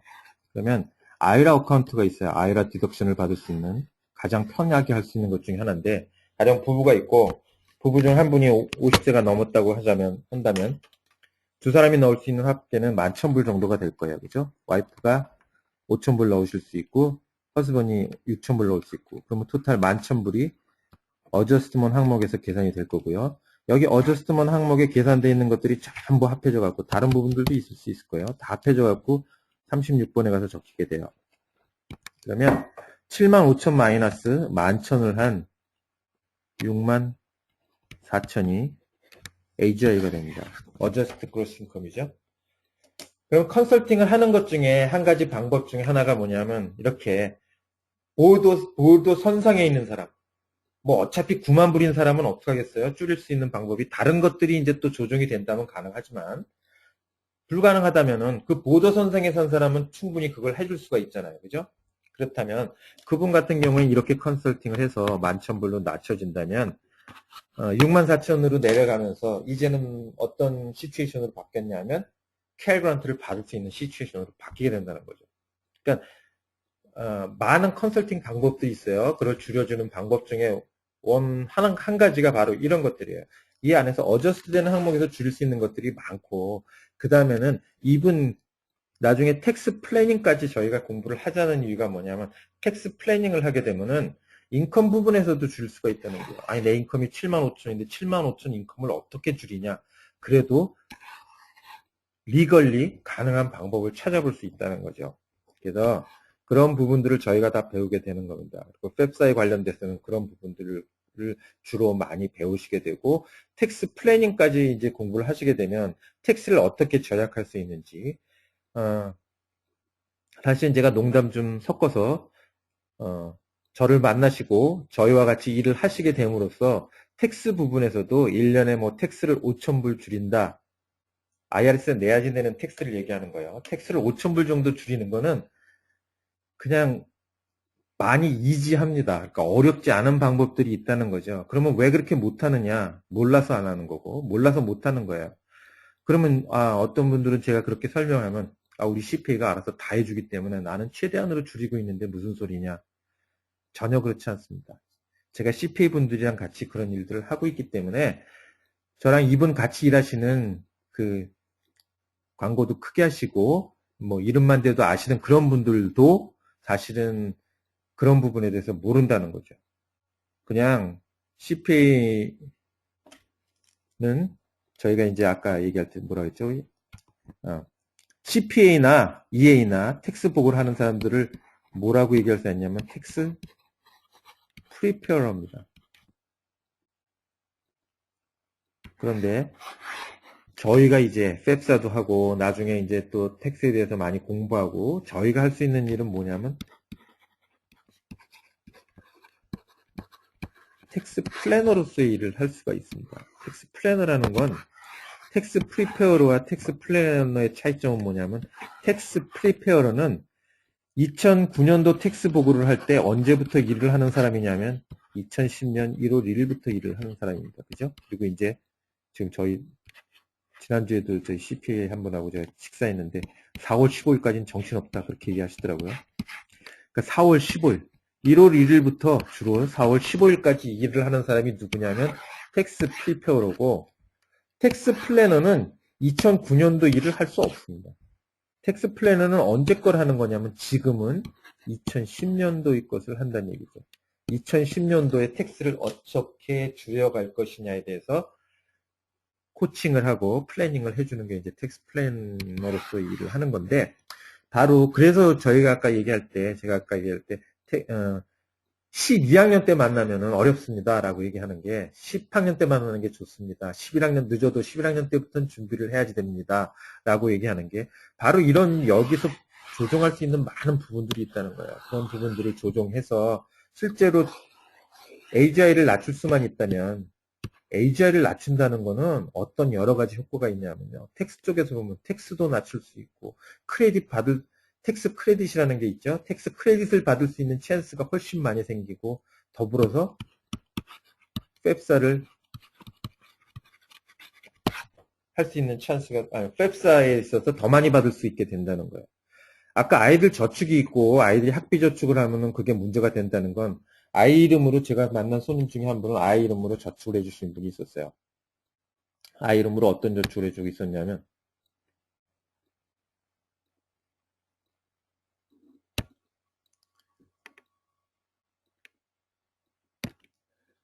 아이 이름으로 학비 저축을 해줬어요. 은행에 적금을 붓고 있는 분이 있었단 말이죠. 은행에 적금 붓는 거는 당장에 문제가 생깁니다. 그분 같은 경우에 적금을 붓고 있는데 그러면 얼마 정도 될 것 같으냐 그랬더니 학교 들어갈 때까지 뭐 한 5만 불 정도 저축하려고 그런대요. 그럼 이 5만 불 때문에 어떤 일이 발생된다 그랬죠? 몇 퍼센트요? 3.35%. 그럼 5만 불 중에 35%. 5, 35, 5, 25. 17,500불을 열심히 모아놓은 돈 중에, 물론 학비로 모아놓은 거니까. 그러니까 첫 번째 중요한 건 그거예요. 학비로 모았다면 더욱더 학비를 써야지 되는 거잖아요. 그러니까 학생이 돈이 있는 거면 당연히 학비도 써야지 라는 게 계산돼서 나오는 거예요. 그럼 5만 불 중에 17,500불은 그 해의 학비로 쓰라는 거예요. 그 해의 학비예요. 그러면 여기서 17,500불 썼으면 이제 남은 게 얼마예요? 32,500불. 그러면 만약 그 돈을 그냥 갖고 있으면 그 다음 해에는 2학년 올라갈 때는 32,500불 중에 35%를 또 학비로 써야 되겠죠? 이렇게 계산이 될 거예요. 저축 중에 이제 그런 저축을 하신 분이 있는지 아닌지 모르지만 5 to 9 플랜이라는 게 있습니다. 529 플랜. 학자금 저축 중에 하나인데 대부분의 돈이 뮤추얼 펀드 같은 데 투자가 되고요. 이 5 to 9 플랜 같은 경우에는 좋은 점은 뭐냐면 거기에 저축이 됐을 때 불어나는 돈에 대한 텍스가 디폴드 됩니다. 매년 텍스를 낼 필요가 없다는 거죠. 텍스가 디폴드 되고 나중에 여기에 쌓인 돈을 학비로 쓰면은 텍스 프리로 쓸 수 있습니다. 조건은 학비로 써야지 됩니다. 그런데 5 to 9 플랜이 한 2년 전까지만 해도 펩사를 신청을 할 때 5 to 9 플랜에 돈이 있습니까? 라고 물어봤어요. 그에게는 5 to 9 플랜에 있는 돈은 학생의 재산으로 분류가 될 것이다 라는 거였었거든요. 그런데 그게 2년 전부터 없어졌어요. 그 얘기는 5 to 9 플랜에 들어가 있는 돈은 펩사를 계산할 때는 계산되지 않는다는 거죠. 물론 좋은 겁니다. 그런데 공립대학, 주립대학을 보낼 분들은 상관이 없어요. 5 to 9 플랜이. 그렇지만 사립대학에서는 사립대학을 가면은 사립대학을 신청하는 CSS 프로파일이나 각 학교에서 요구하는 서류 안에는 5 to 9 플랜 안에 얼마가 잔액이 밸런스가 있습니까? 라고 물어봐요. 그 얘기는 뭐예요? 사립대학은 사립대학의 펀드를 계산할 땐 자기 나름대로의 CSS 프로파일이나 다른 서류를 가지고 계산을 한다고 했잖아요. 그 얘기는 5 to 9 플랜에 있는 밸런스가 그 계산을 할 때 집어넣게 된다는 얘기죠. 그렇기 때문에 이게 제가 원래 하는 일이 파이낸셜 컨설턴트 일을 합니다. 그렇지만 파이낸셜 컨설턴트를 하면서 펩사 컨설팅을 같이 하면서 벌어지는 일들이 바로 그런 거예요. 이런 컨플릭이 생긴다는 거예요. 그렇기 때문에 파이낸셜 컨설턴팅만 하는 분들, 그런 분들 같은 경우에 이제 529 플랜이 무조건 좋습니다. 이거 텍스 디퍼드 되고 텍스 프리 됩니다라고 얘기해서 무조건 그게 좋다고 얘기하실 수도 있어요. 그렇지만 펩사 쪽에서 볼 때는, 아니, 그러니까 펩사와 이 대학 가는 학자금 보조를 받는 쪽에서 볼 때는 5 to 9 플랜에 그런 문제점이 생길 수 있다는 거예요. 물론 1년 인컴이 20만 불 이상 되고 30만 불 되는 사람은 상관없습니다. 어차피 못 받을 거니까. 그러니까는 그분은 5 to 9 플랜 하셔도 돼요. 그렇지만 적어도 좀 뒤에 다음 시간에 나올 거예요. 15만 불, 18만 불 번다고 15만 불 이상을 번다고 해서 대학교에서 학비 보조를 못 받냐면 그렇지 않아요. 잘못 알고 있는 것 중에 하나가 뭐냐면 10만 불만 인컴이 넘으면 학비 보조 못 받는다는 거예요. 그렇지 않습니다. 때문에 5 to 9 플랜 같은 플랜을 할 때도 조심해서 해야지 되고 아이를 위한 저축을 하려고 해도 조심해서 해야지 된다는 거예요. 그러면 아이들을 위한 저축을 어떻게 할 것이냐? 그럼 어디다 하면 괜찮으냐? 이런 것들에 대해서 또 다음 시간에도 또 같이 해서 배울 겁니다. 그리고 텍스 부분과 그리고 오늘 클래스가 있고 내일 아침 클래스는 오늘 클래스가 다시 반복이 되는 거니까 오늘 들으셔서 괜찮으신 분들은 뭐 그 클래스에 안 들으셔도 되고요. 또 한 번 더 듣길 원하시는 분은 다시 들어와서 들으셔도 될 거예요. 그 다음에 질문을 하실 갑자기 생기셨으면 또 클래스에 조인하시면 될 거고 내일 저녁에는 저희가 파이낸셜 부분에서 파이낸셜 베이직에 대해서 저희가 좀 공부합니다. 그래서 돈이라는 것을 알아야 되기 때문에 돈이 어떻게 움직일 것이며 어떻게 저축하는 것이 좋고 어떻게는 저축하면 안 되는 건지 또 그리고 재정, 파이낸셜에 대해서 아시는 분들은 전부 아시는 거예요. 72 룰이라고 해서 그런 부분에 대해서도 배우고 컴파운드가 어떻게 되는지 우리 복리라고 하죠. 그런 부분에 대해서 내일 다시 한번 내일 저녁 시간이죠. 배울 거고요. 목요일날 저녁에 들어오시는 분들은 목요일 저녁에는 이제 텍스 부분에 대해서 첫 번째는 저희가 일단 템포리를 어떻게 보는지에 대해서 좀 공부를 할 겁니다. 자,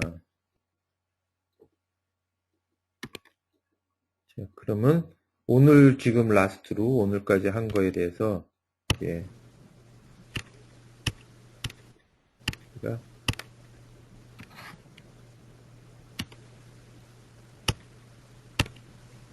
질문 있으시면은 질문을 받겠습니다. 다 풀었나? 네, 질문 있으시면 질문하세요. 예, 저는 말이죠. 보통 네, 예, 데니얼 강입니다. 예, 데니얼 강시요. 지금 우리 딸이 말이죠. 21살인데, 예, 커뮤니티 칼레지 작년에, 2학년 때, 졸업하고, UC 샌디에고가 되었는데 말이죠. 예, 우리가 지금 사는 데가 여기 지금 유니언 시티입니다. 유니언 시티는 오클랜드하고 가깝군요. 예. 근데 얘가 지금 UC 샌디에고를 안 가고 UC 버클리를 가겠다 해가지고 커뮤니티 칼리지에서 1년을 더 지금 공부를 하고 있거든요. 예. 그런데 이런 경우에도 펩샤를 지금 신청하려면 지금 이미 늦은 거 아니겠습니까? 그러면? 다시요. 그러니까 커뮤니티 컬리지를 다니다가 지금 트랜스퍼 했습니다. 그죠? 트랜스퍼를 안 하고 예. 자기가 1년 더 커뮤니티 칼리지 다니면서 UC 버클리를 들어가겠다고 하면서 1년 계속 더 다니고 있거든요. 지금. 그러니까는 커뮤니티 컬리지를 1년 더 다니고 있는 거예요? 예. 그러니까 3년을 다니고 있죠. 예. 그거 관계없습니다. 거기서 풀타임, 해프타임 이상 학생만 되면 받을 수 있습니다. 몇 시간을 공부하고 있는지 모르지만 풀타임을 하고 있어요. 잠깐만요. 잠시만 기다려주세요. 예.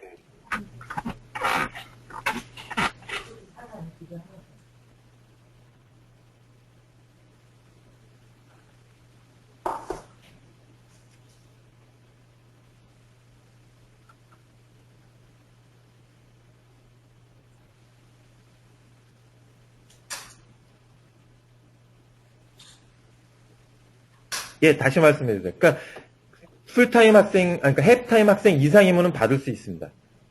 예, 그런데 이제 그걸 지금, 얘가 지금, 이번 6월 달에 이제 그 자기 시메스터가 끝나지 않습니까? 그러면 이미 늦었어요. 그러면 그건 이번에는 못 이미 받고요. 거기서 다시 트랜스퍼 할 때, 다른 유시겔이나 다른 쪽으로 트랜스퍼에 갈 때 신청을 하면 갈 예정이면 지금 해야지 되고, 그러니까 그걸 갈 예정이거든요. 갈 예정이면 지금 하셔야 돼요. 그게 이제 그 데드라인이 뭐 6월 달까지입니까, 그럼? 예, 6월까지입니다. 그렇지만 빨리 하시는 게 좋습니다. 그럼 어쨌든. 예, 갈 학교를 생각을 해서 그 학교를 생각을 하시고 그 예. 학교를 갈 걸로 해서 신청을 빨리 해야지 됩니다. 예, 예. 예, 감사합니다. 예, 또 다른 분이요. 설명 아까 예, 질문하시고. 저 데이비치입니다. 예, 예, 저희가 그 어워드 레터를 받았는데요. 예, 저희들이 만약에 그 캐시로 집을 살려고 한 10만 불 갖고 있거든요. 예. 그거를 해갖고 어워드 레터를 해갖고 어필 그런 거 좀 설명하면 좀 더 혜택을 받을 수 있을까요? 10만 불을 캐시로 갖고 계시다고요? 예, 예. 근데 그 그러니까 10만 불이 집을 살려고 어디에 놓으셨었어요? 은행에 예, 있었어요? 예. 예, 예. 은행에 있었어요? 예, 예. 은행에 그러니까 있는 그거 펩사 신청할 때 그 10만 불이 은행에 있다고 펩사 신청서에 기입하셨었나요?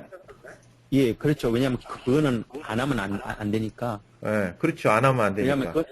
예, 통장 또 이렇게 은행에 또 한 2, 3개월 수리가 돼 있어야 되니까, 그렇죠? 그렇죠. 그러니까 그런데 그거는 불가능합니다. 그러니까 그 돈은 어차피 집을 살 돈이기 때문에 재산으로 간주가 됩니다. 그래서 이제 이게 예. 저희 같은 컨설턴트들이 필요하고 이런 걸 배워서 같이 컨설턴트 일을 하시지요 하는 이유가 뭐냐면 바로 그렇게 컨플릭이 생겨요. 그러니까 집을 살려고 돈을 은행에다 넣어놓기는 해야 되는데 문제가 생기는 예. 건 뭐냐면은 그게 그 돈 자체가 대학교 갈 때는 마이너스가 된다는 거죠. 그렇기 때문에 그런 여러 가지들을 생각해서 집을 살 때도 조심해야지 돼요. 언제 살 것이냐. 차라리 그러면은 예. 어떤 경우가 좋았던 거냐면 대학교를 들어가기 전에 미리 샀던지 그러면 그건 집 한 채에 어차피 돈이 들어가 버렸으니까는 재산이 아니잖아요. 그죠? 집 한 채는 상관이 없다 그랬잖아요. 그러니까 그런 것들이 저희가 하는 컨설팅이에요. 그래서 미리미리 준비를 해야 된다. 아니면은 아예 뒤에 사든지 뭐 어떻게 조정을 해야지 되죠. 근데 지금 현재는 근데- 10만 불 들어간 건 불가능하고요. 내년에는 혜택을 보시겠습니다. 내년은 어차피 그 돈이 없으니까. 근데 만약 거기서 조인은 어떻게, 조인 한다는 것이 어떤 그 개념이에요? 어떤 거요? 저희 아니, 그러니까 선생님이 그쪽 그룹에 조인한다는 것이. 예. 이제 지금 아직들 다 안 나가고 계시니까 제가 이제 말씀을 드릴게요. 저희 회사는 제가 회사 설명을 좀 잠깐 드릴게요. 저희 회사는 어떤 회사냐면요. 파이낸셜 컨설팅을 하는 회사예요. 파이낸셜 컨설팅을 하니까 사실은 파이낸셜 컨설팅의 범위가 좀 넓습니다. 그러니까 저희 파이낸셜 컨설팅 안에는 보통의 사람들이 하는 파이낸셜 컨설팅, 그러니까는 인슈런스 쪽이라든지, 뉴욕 라이프, 엑사, 이런 데 아시죠? 그런 데 있으신 파이낸셜 컨설팅 하시는 분들이 하는 모든 일. 그 다음에 두 번째는 저희가 텍스 플래너로서의 일을 하기 때문에 텍스 플래너로서의 일. 그러니까 그거는 CPA 분들이 하는 일하고는 또 조금 다르다 그랬죠? 그 앞쪽에서 일하게 되는 그런 부분들의 일. 그리고 이 펩사 컨설팅 하는 일. 여기 이 전체를 관련을 해서 일을 해요. 그러기는 그러니까 저희가 얘기할 땐 그렇게 얘기합니다. 나무를 보는 게 아니라 숲 전체를 보고 얘기를 해야 된다. 그러니까 지금 만약에 집 같은 거 얘기하면은 그냥 파이낸셜 쪽에서 보면 집은 빨리 이렇게 하셔야지 되고 돈을 어떻게 해야지 된다고 하지만 펩사 쪽에서 볼 땐 또 아닌 경우도 생기기 때문에 그런 전체적인 걸 갖고 통틀어서 일을 합니다. 저희가 그렇게 일을 하고요. 사실은 오늘 클래스에 들어오신 많은 분들이 파이낸셜 그러니까 펩사 컨설턴트에 관심이 있으시다고 하셔서 지금 조인이 됐어요. 그리고 이 클래스가 어느 선까지는 지금 이제 파이낸셜 컨설턴트 하실 수 있는 부분을 알려드리면서 같이 갑니다. 하지만 뭐라 그래야 되나요? 이거를 컴퍼니 입장에서 볼 때 노하우가 있잖아요. 또 저희가 저희 컨설턴트들만이 알고 있어야 될 시크릿한 그런 쪽도 있기 때문에 이 선을 무조건 끌고 갈 수는 없고 사실은 좀 하시면서 이제 커밋을 저기가 요구를 할 거예요. 커밋을 요구한다는 건 정말 저희와 같이 일을 한번 하시길 원하십니까? 라고 저희가 여쭤볼 거고요. 그래도 뭐 이 정도, 2주, 금주는 지나가겠죠. 이렇게 저희가 교육을 합니다라고 저희가 알려드릴 거고. 그래서 정말 이런 일을 한번 같이 해보시고 싶다. 내가 이런 걸 정말 배워서 우리 아이를 위해서도 쓰고, 그 다음에 주위에 있는 분들을 위해서 이런 걸 좀 알려주면서 정말 일을 하고 싶다라고 생각되시는 분들은 저희와 직접 정말 이제 1대1로 저희와 같이 일을 하실 수 있도록 저희가 알려드릴 거고, 어떤 방법으로 저희가 도와드릴 수 있는지도 저희가 알려드립니다. 그렇다고 지금 들어오신 분들 중에 뭐 나는 일하는 거하고는 관심이 없습니다. 그렇다고 해서 이제 클래스를 들어오지 마십시오 하는 건 아니에요. 왜냐하면 저희가 뒤쪽으로 가면은 에이전트를 위한 클래스와 또 일반인을 위한 클래스가 분류가 됩니다.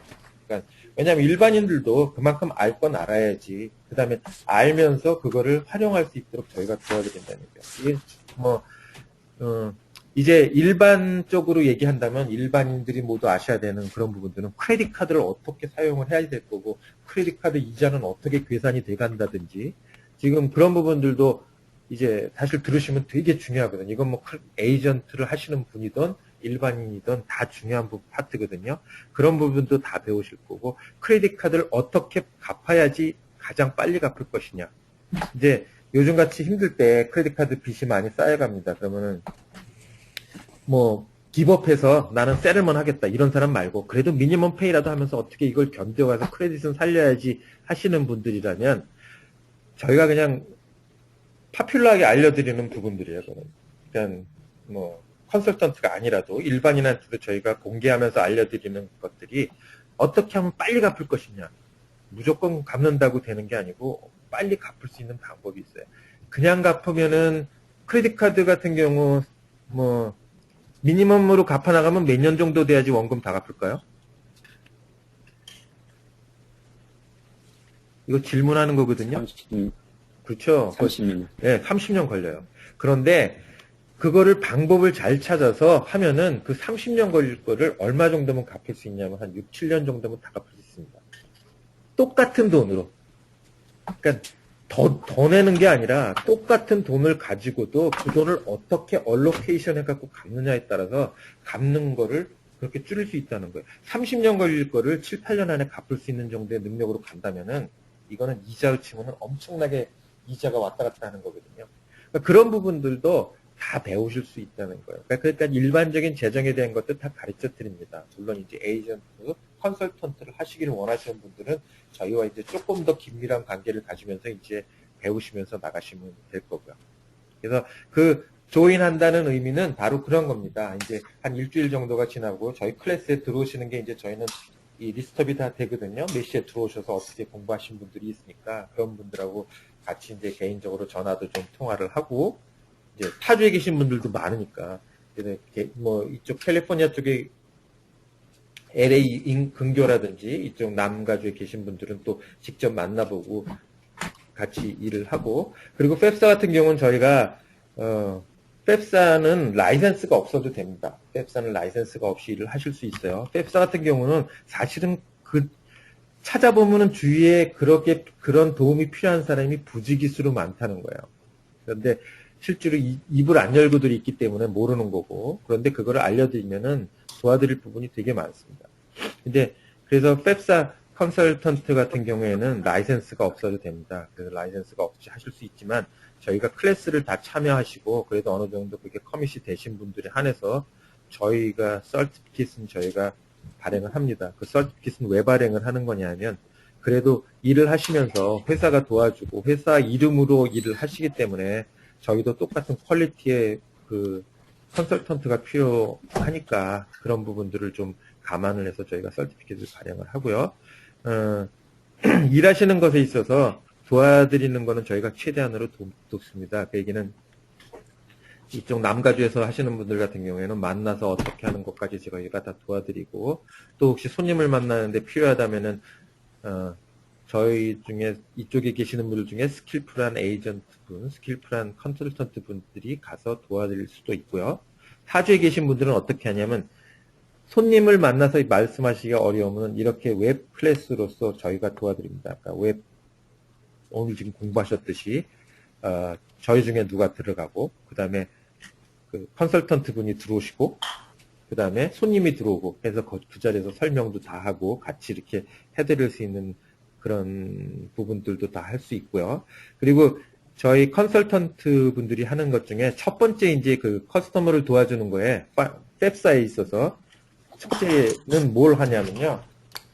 가령 12학년에서 1학년 올라가는 대학교 1학년 올라가는 학생들 같은 경우에는 처음에 저희와 일을 시작할 때 학생이 원하는 10개 정도의 학교를 리스트업 해주면은 그 10개의 학교를 가지고 어느 거를 확인을 해드리냐면 리포트를 만들어 드립니다. 그 리포트 안에는 그 10개의 대학을 지금 현재 시츄에이션에서 간다고 하면은 얼마 정도가 학비고 그 학교의 학비가 얼마 정도일 텐데 내가 지불해 부모가 해야지 되는 EFC가 얼마 정도가 될 것이고 그리고 전체 나머지 그러면 니드가 얼마고 그 니드 중에 그 대학에서 몇 퍼센트의 돈을 어떻게 해줄 것이다. 그러니까는 뭐 갚지 않아도 되는 돈은 몇 퍼센트가 될 것이고 갚아야지 되는 융자 금액은 어느 정도가 될 것이다라는 것까지 되는 그 리포트를 저희가 뽑아드려요.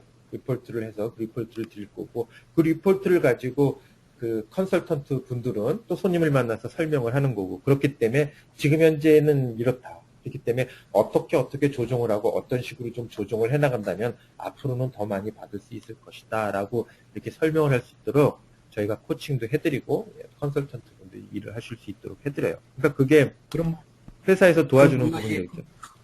예. 또 질문 한 가지 해드릴까요? 예. 예, 그래서 이제 우리가 지금 이 공부를 다 지금 이렇게 마치고 말이죠. 예. 지금 그 스티피킷을 지금 발행을 하신다고 그러셨지 않습니까? 예. 그럼 그 스티피킷이 지금 그 어떤 뭐 주 정부에서 발행하는 건가요? 그런 거는 아닙니다. 이거는 저희 회사와 컨트랙이라고 생각하시면 됩니다. 회사에서 네. 인정을 하겠다는 거니까 저희 회사 이름을 사용하셔도 됩니다라는 그런 거라고 보시면 돼요. 무슨 예. 주정부 이런 건 아닙니다.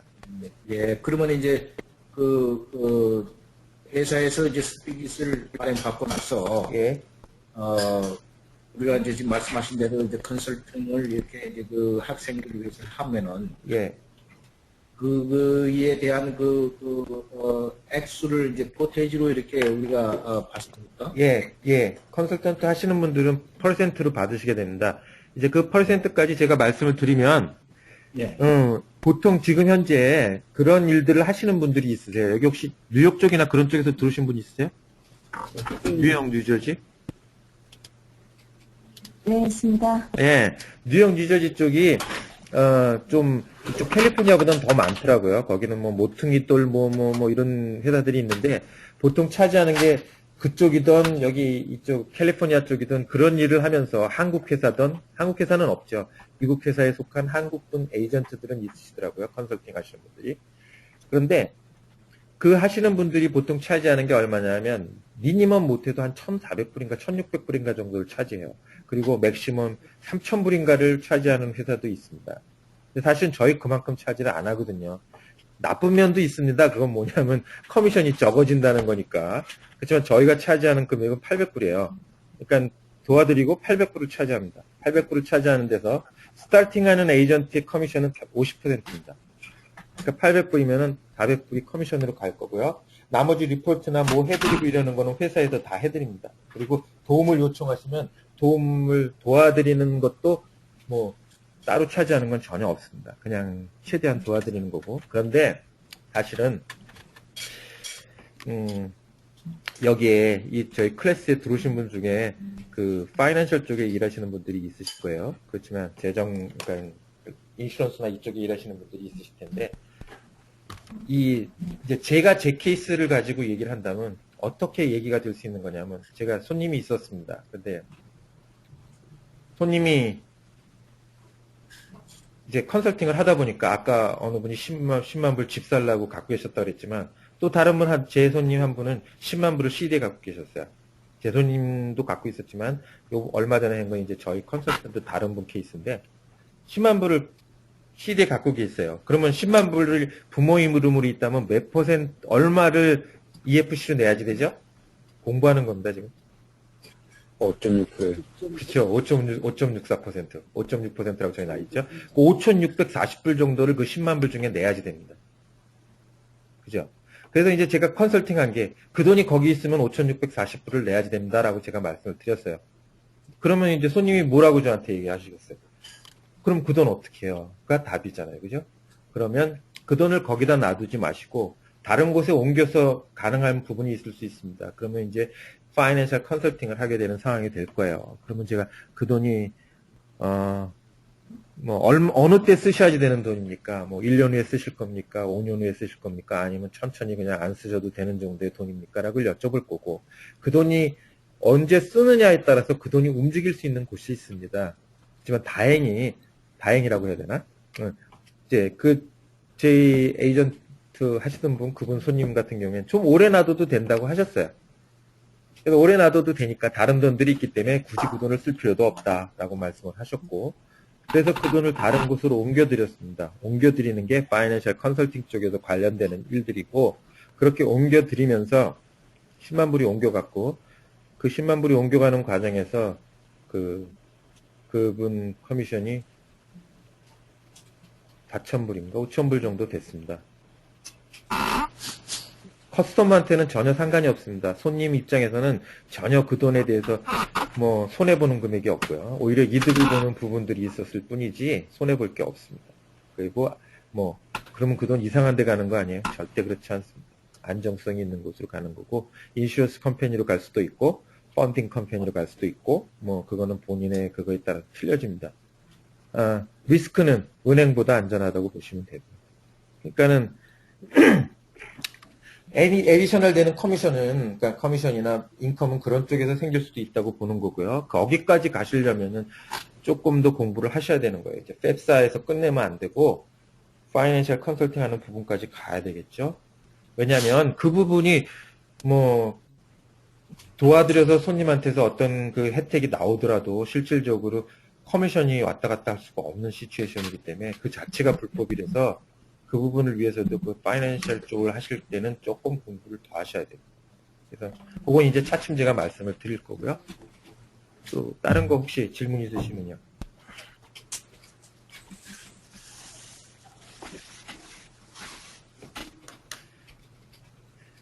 질문 없으십니까? 그럼 이제 클래스를